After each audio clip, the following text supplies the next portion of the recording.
I'd like to join my friend and colleague from Rhode Island, the ranking member of the Armed Services Committee, to speak about the National Defense Authorization Act for fiscal year 2018.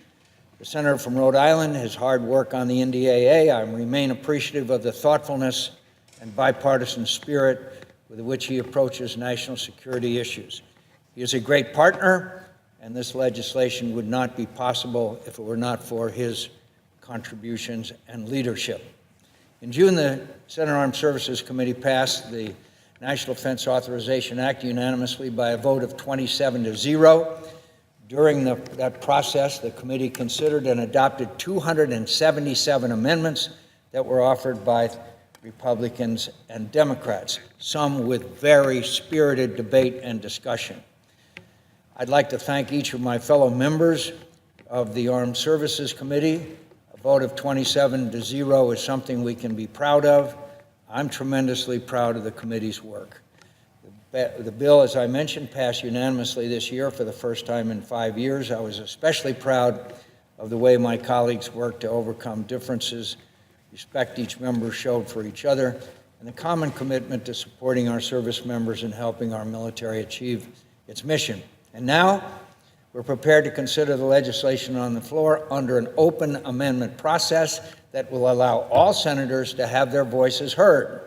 I want to thank the Majority Leader, the Senator from Kentucky, for bringing the NDAA to the Senate floor this week, and in doing so, once again, under the regular order. That means we will have amendments, we will have debates, we will have spirited discussion, which is what the Senate is supposed to have, and I am guardedly optimistic at the end of that we will finish legislation which will be better for that process and the men and women who are now in harm's way defending our nation. I want to thank the Majority Leader, as I mentioned. For 55 consecutive years, Congress has passed this piece of legislation. That record speaks primarily to the importance of this legislation to our national security. I know all of my colleagues would agree that our men and women in uniform deserve our constant support and unending thanks for their sacrifice and service. No other piece of legislation has a long history of broad bipartisan support, and today's political climate, the passage of this legislation may be exactly what we need to remind ourselves of the important work the American people sent us here to do. The NDAA is a piece of legislation in which this body and members on both sides of the aisle can and should take immense pride. Not only does this legislation provide our men and women in uniform with the resources they need and deserve, it's the product of an open and bipartisan process that represents the best of the U.S. Senate, and it could not come at a more important time. Mr. President, the threats to our national security have not been more complex, severe, or daunting at any time in the past 7 decades. And our job is to ensure we have a military capable of meeting those threats. For too long, we've locked ourselves into making strategic decisions based on budget realities. It's time to start making budget decisions based on strategic realities. Just consider the current threats to our national security. Day after day, test after test, North Korea continues to get ever closer to developing the capability to strike the U.S. homeland with a nuclear-armed missile and continues to threaten our allies in the region. While we've made some important gains in the fight against ISIS, the campaign to achieve a lasting defeat of terrorist threats and to secure our enduring national security interests in Iraq and Syria is far from over. Iran continues to destabilize the Middle East and seeks to drive the United States out of the region. We have entered a new era of great power competition as Russia and China contest the rules-based liberal world order that is the foundation of our security and prosperity.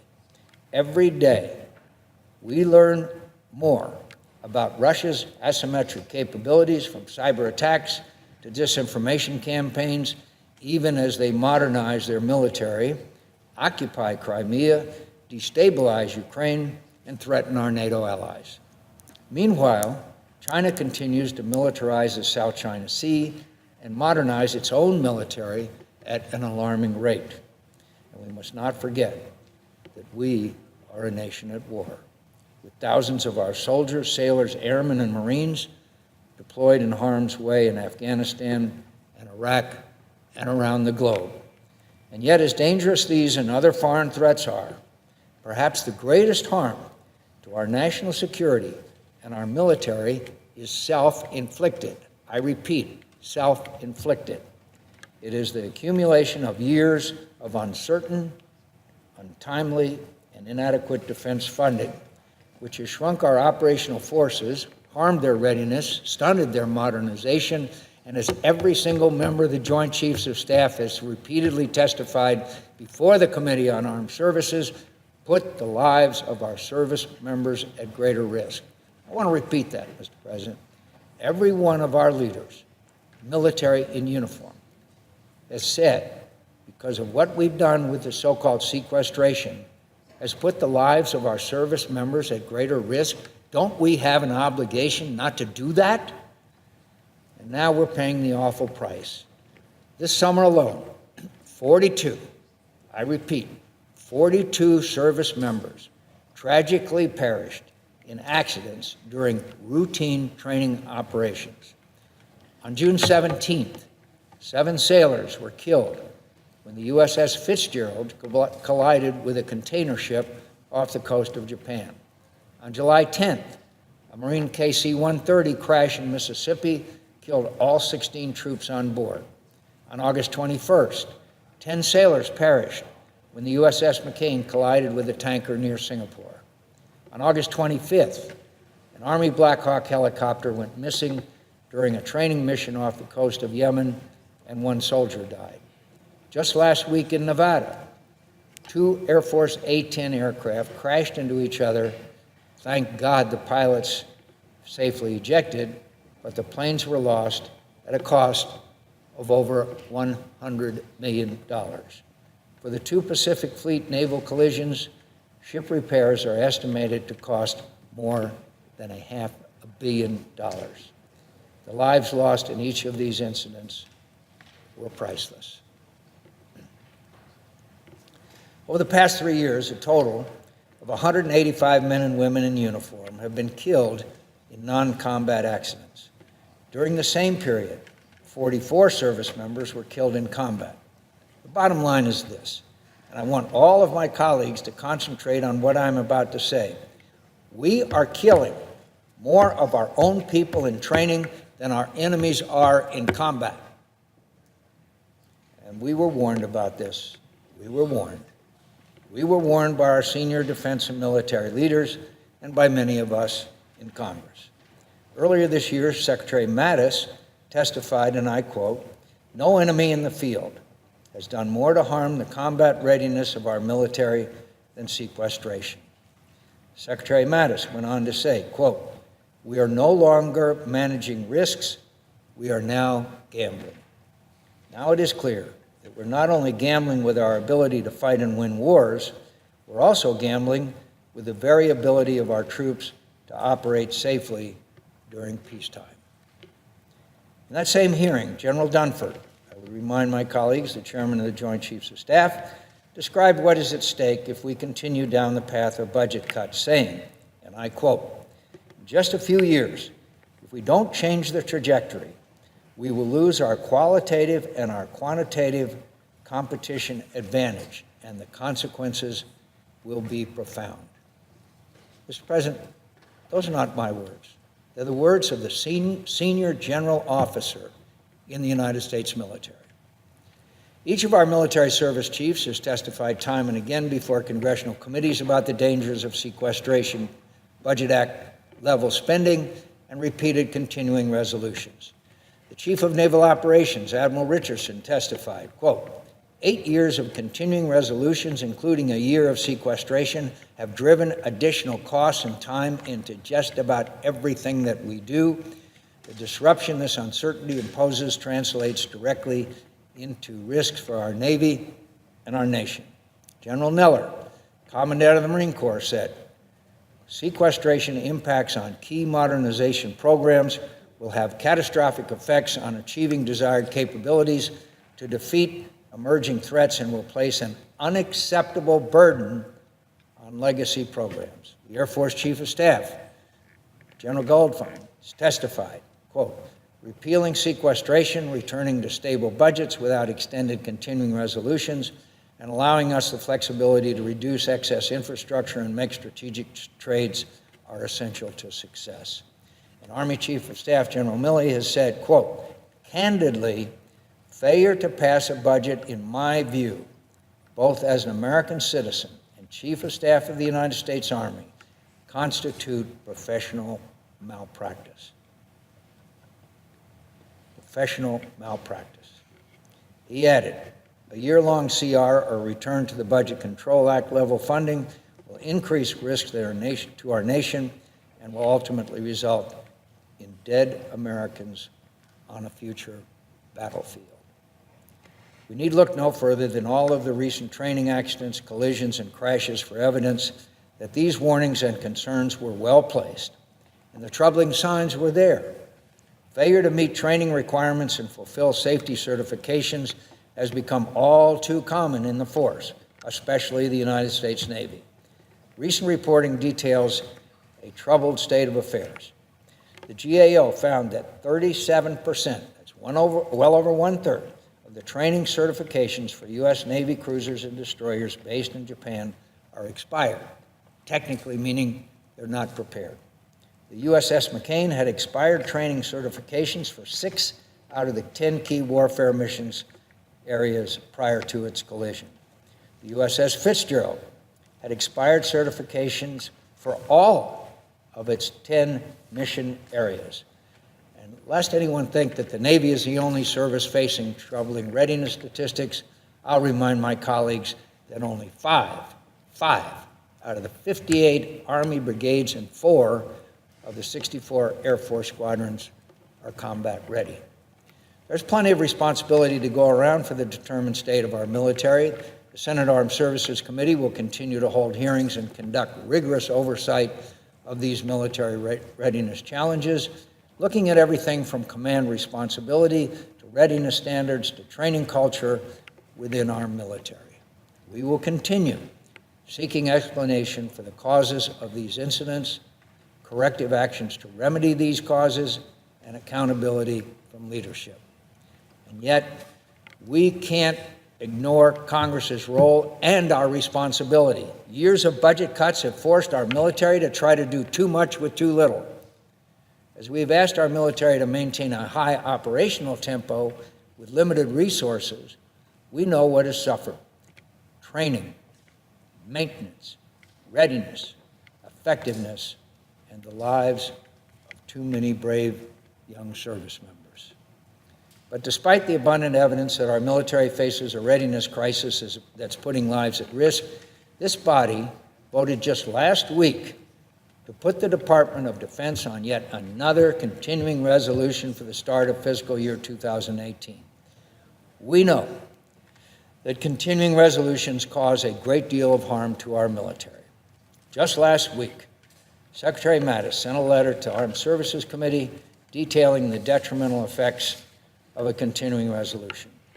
He said that the impacts of a CR are felt immediately by our military and will grow exponentially over time if we repeat this mistake in December.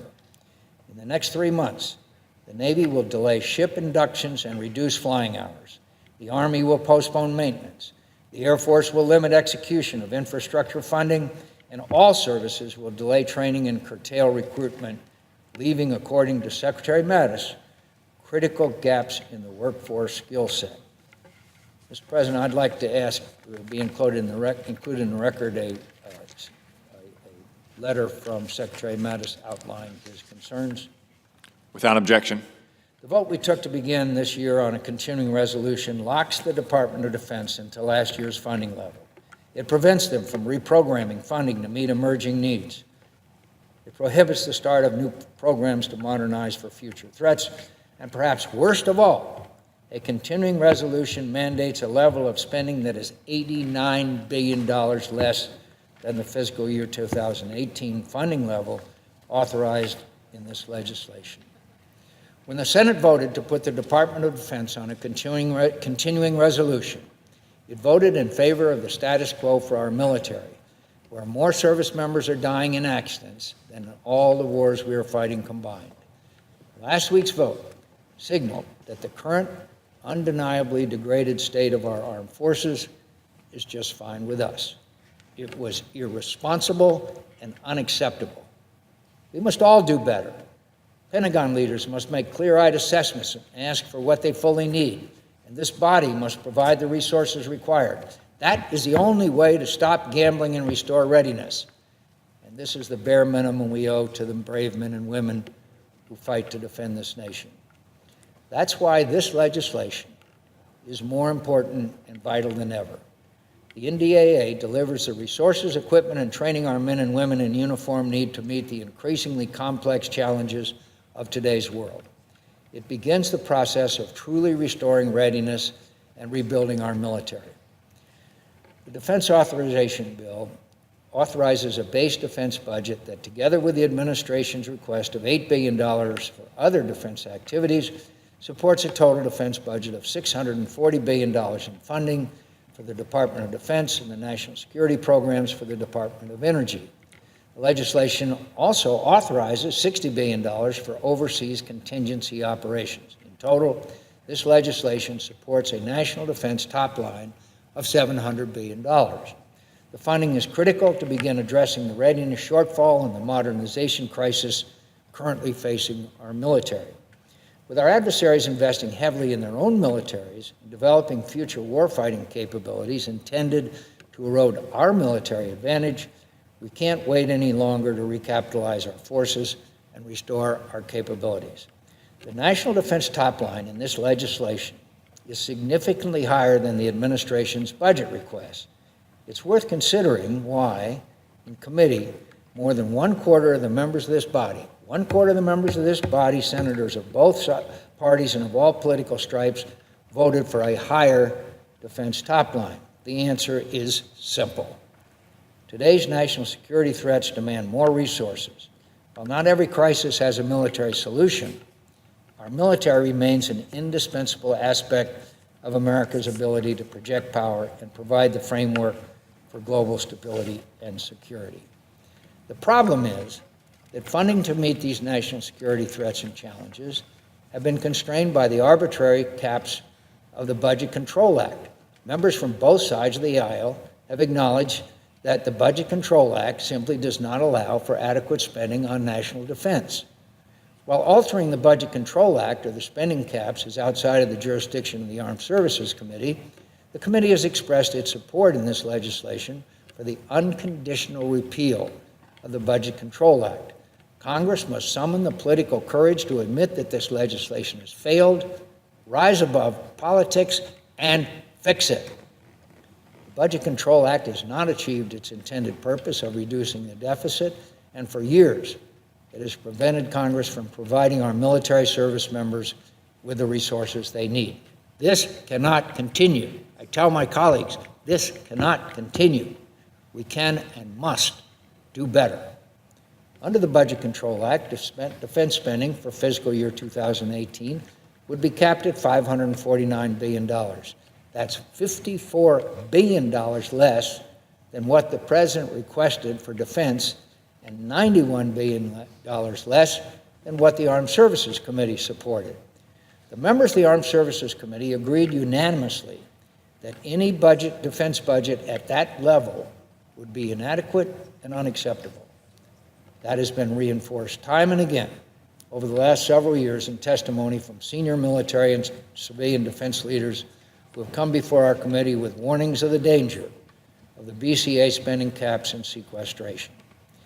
And at the conclusion of this debate on this legislation, the Senate's passage of the NDAA will serve as evidence that an overwhelming bipartisan majority of this body agrees that the status quo is not sufficient and that we need to spend more money on defense to keep our nation safe. Even so, the unfortunate truth is, with BCA as the law of the land, $549 billion is the only defense budget that is currently legal unless Congress acts. It's up to this Congress to decide if that is the defense budget we want. In doing so, we must remember that a BCA-level defense budget cannot give us the military we need. The President also acknowledges that a BCA-level defense budget of $549 billion is inadequate, and he campaigned on the promise of rebuilding the military. That's why it was so disappointing that the President's budget request did not deliver on the promise of the military buildup that we need. The defense budget request came in at $603 billion. It's important to recognize three important factors about that number. First, it's rooted in the same arbitrary policy as $549 billion, since $603 billion is simply the original BCA cap before sequestration takes effect. Second, it represents only a 3% increase over the Obama administration's defense budget plan. And third, it is plainly inadequate to meet our nation's defense needs. One indication of this is that the military services sent this Congress lists of unfunded requirements. That meant requirements they have, but we are not funding. That means that over $30 billion that our military needs to do its job. It's time for Congress to do our job and provide the resources they need. What our military needs is a real buildup. The NDAA is the start of what will be a years-long process of rebuilding our military after years of devastating cuts to the defense budget. We must begin that process now. Our men and women in uniform can't afford to wait any longer. The NDAA also builds on the reforms this Congress has passed in recent years. By continuing important efforts to reorganize the Department of Defense, spur innovation in defense technology, and improve defense acquisition and business operations, the NDAA seeks to strengthen accountability and streamline the process of getting our warfighters what they need to succeed. At the same time, it prioritizes accountability from the department and demands the best use of every taxpayer dollar. The NDAA authorizes a pay raise for our troops. It improves military family readiness and supports the civilian and contractors who support our armed forces. And it provides support for our allies and partners around the world who are dedicated to advancing the cause of freedom, deterring the aggression of our adversaries, and defeating the scourge of terrorism. This legislation recognizes the reality of the dangerous world our men and women in uniform face every day. As threats turn into crises around the world, we have asked these brave service members to do more with less. That must end now. The NDAA takes important steps to deter Russian aggression, whether across its borders or in cyberspace. Russia continues to occupy Crimea, destabilize Ukraine, threaten our NATO allies, violate the 1987 Intermediate-Range Nuclear Forces Treaty, and bolsters the Assad regime in Syria in an unparalleled attack on our core interests and values. Russia engaged in an active, purposeful campaign to undermine the integrity of American democracy and affect the outcome of the 2016 presidential election.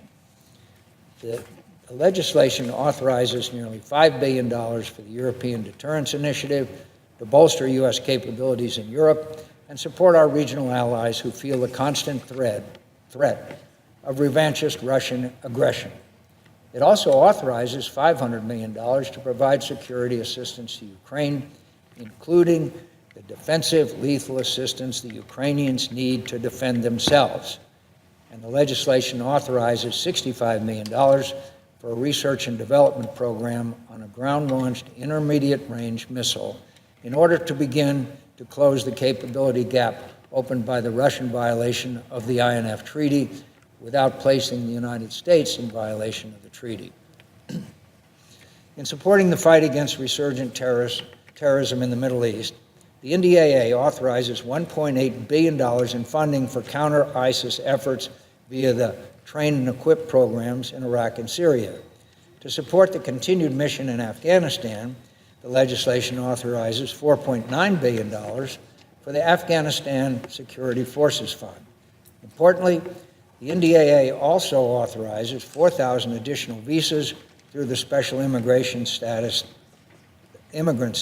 under the Afghan Allies Protection Act. The legislation also authorizes $705 million for Israeli cooperative missile defense programs.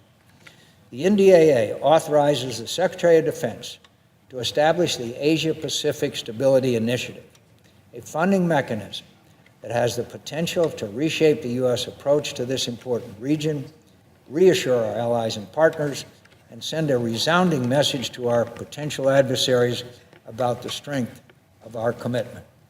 The legislation also authorizes $8.5 billion for the Missile Defense Agency to strengthen homeland, regional, and space-based missile defense systems. In particular, the legislation authorizes funding for up to 28 additional ground-based interceptors in Alaska, which could be a crucial part of our nation's defense against a potential North Korean missile threat. The NDAA would allow our military to embark on an ambitious program of modernization, one that is desperately needed and long overdue. Across the services, this legislation provides funding above the administration's request to meet the list of unfunded priorities from the Department of Defense. Above and beyond the administration's request, the legislation funds 24 more Joint Strike Fighters, 10 more FY18 Super Hornets, and 5 additional ships for the Navy. The legislation also authorizes funding for an increase in strength for the Army and Marine Corps, adding 6,000 additional soldiers and 1,000 additional Marines. At the same time, as part of rigorous congressional oversight of defense spending, this legislation demands accountability for results, promotes transparency, and protects taxpayers' dollars. The legislation identifies targeted reductions to wasteful or underperforming programs, especially those that rely heavily upon software and information technology systems, and reinvest the savings in high-priority needs for the warfighters. The goal, as always, is to ensure our men and women in uniform receive the capabilities they need on time, on schedule, and at a reasonable cost. The NDAA makes important efforts to correct the glaring and dangerous lack of an effective strategy and policy for the information domain, including cyber, space, and electronic warfare.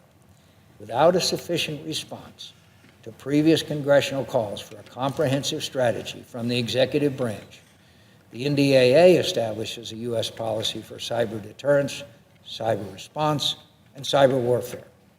With respect to space, decision-making is currently fragmented across more than 60 offices in the Department of Defense. I repeat, 60 offices in the Department of Defense. Funding for space programs is also near 30-year lows, while the threats in our reliance on space are at their highest and growing. This legislation fully funds our space requirements and authorizes additional funding for the military's unfunded priorities for space. The NDAA also establishes a new DoD Chief Information Warfare Officer, a position that would streamline a current bureaucracy that is too often duplicative, inefficient, and ineffective, and assign responsibility and accountability to one leader for all matters relating to the information environment, including space, cybersecurity, electronic warfare, and the electromagnetic spectrum. Finally, the legislation takes several steps to bolster border security and homeland defense. It authorizes $791 million for Department of Defense counter-drug programs. It would authorize and encourage the National Guard to enhance border security capabilities while gaining effective unit and individual training. And it continues to support the U.S.-Israel anti-tunneling cooperation program, which helps to improve our efforts to restrict the flow of drugs across the U.S. southern border. Mr. President, this is an ambitious piece of legislation, and it is one that reflects the growing threats to our nation. Everything about the NDAA is threat-driven, including the $640 billion top line, which is based on an assessment of the strategic environment rather than an arbitrary adherence to budget agreements that have been overtaken by events. As we move forward with consideration of this legislation, I stand ready to work with my colleagues on both sides of the aisle to pass this important legislation and give our military the resources they need and deserve.